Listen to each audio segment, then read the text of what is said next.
আসসালামু আলাইকুম ভিউয়ার্স, আশা করি সবাই ভালো আছেন। আজকে আমাদের সিএসএস টিউটোরিয়ালের 21 পার্ট। তো আজকে আমরা সুডো ক্লাস এবং সুডো এলিমেন্ট সম্পর্কে জানবো। তো চলুন শুরু করি। এট ফার্স্টে আমরা আম, একটা h2 ট্যাগ নেই অথবা h1 ট্যাগ নিলাম। h1 ট্যাগে যে কোনো একটা কিছু লিখতে টেক্সট আপনি নিতে পারেন। দিলাম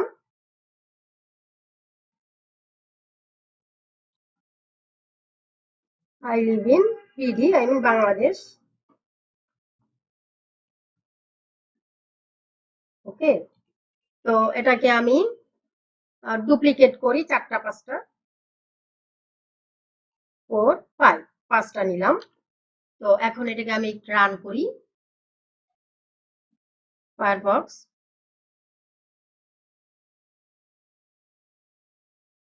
চলে আসছে। তো আমরা এট ফার্স্টে দেখব সুডো ক্লাস। তো আগেই আমি style.css ফাইলটা লিংক করে রেখেছি। তো আমরা style.css এ গেলাম। তো এখানে আমরা h1 কে ধরব, সিলেক্ট করব h1 ক্লোন। ক্লোন দিয়ে একটা ক্লোন যখন তখন এটাকে সুডো ক্লাস বলে, একটা ক্লোন দিয়ে সুডো ক্লাস ইউজ করা হয়। তো h1 কে আমরা ধরলাম। তো আমরা এটার ফার্স্ট h1 যে, যেমন এটা কয়েকটা যদি একটা যদি চাইল্ড হয় তাহলে এখানে একটা দুইটা তিনটা চারটা 5টা চাইল্ড আছে। তো আমরা h1 এর এই ফার্স্ট চাইল্ডকে আমরা ডিজাইন করব, এর কালার দিব, ফন্ট সাইজ চেঞ্জ করব, যে কোনো কিছু আপনি করতে পারবেন। তো তাহলে আমরা এইখানে এই দিব যে এটার ফার্স্ট চাইল্ড মানে প্রথমটা, first child, first hyphen child and third bracket শুরু শেষ। এটার মধ্যে যে এই ফার্স্ট চাইল্ডকে আপনি কি করতে চান, এটার কালার চেঞ্জ করব আমরা। কালার কালার দিলাম অরেঞ্জ, অরেঞ্জ সেভ করলাম। এটাকে ছোট করে নিই,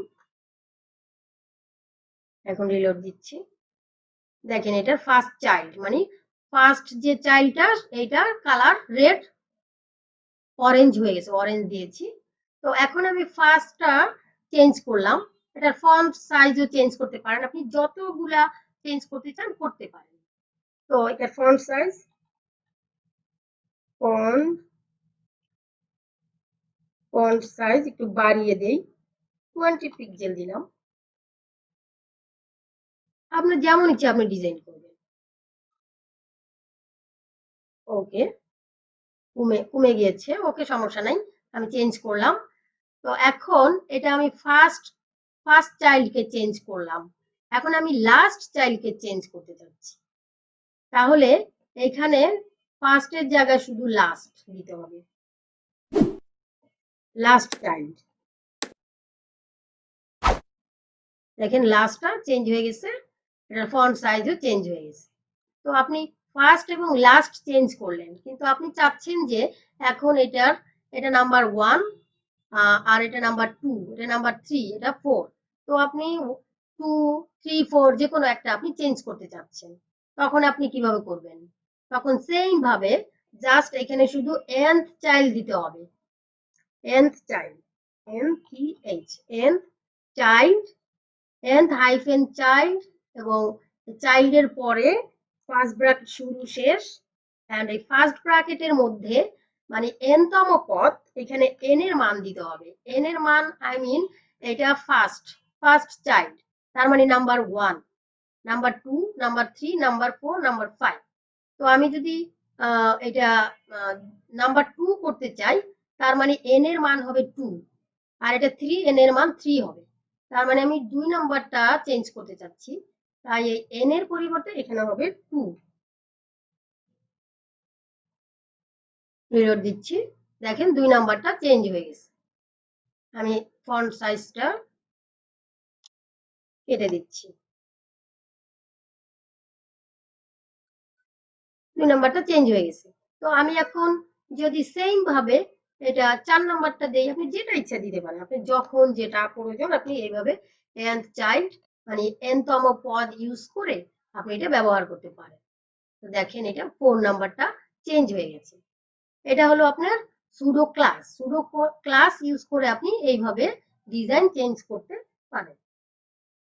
এখন আবার মনে করেন যে আমি এটা কেটে দিচ্ছি।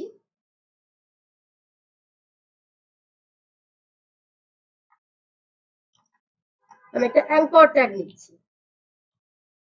ওকে, অ্যাঙ্করের ট্যাগের মধ্যে এখানে দিলাম ক্লিক মি।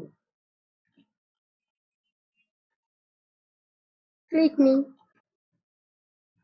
সেভ করলাম। এখন এটা একটা লিঙ্ক। তো আমরা যখন বিভিন্ন ওয়েবসাইটে আপনারা অবশ্যই দেখেন যে লিঙ্ক বা কোনো কিছুর উপর যখন মাউস আনা হয় তখন এটা একটা হোভার দেওয়া হয়।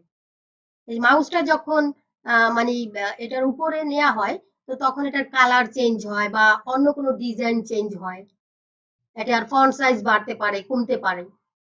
তো এটা করার জন্য জাস্ট এটা আমি কেটে দিচ্ছি।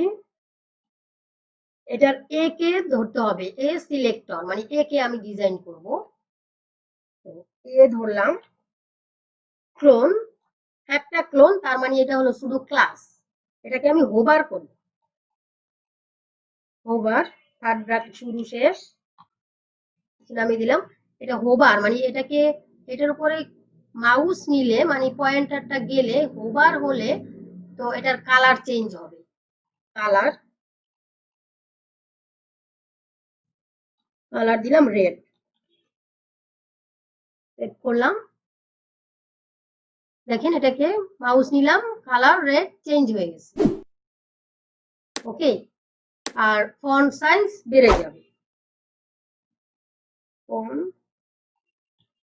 ফন্ট সাইজ দিলাম 40 পিক্সেল, বাড়িয়ে দিলাম, ফেরত দিচ্ছি। দেখেন কালার চেঞ্জ হচ্ছে এন্ড এটার ফন্ট সাইজ বেড়ে যাচ্ছে। আপনার ইচ্ছা মতো আপনি ডিজাইন করতে পারেন। এটা হলো আপনার সুডো ক্লাস। এইভাবে আপনি সুডো ক্লাস ইউজ করতে পারেন।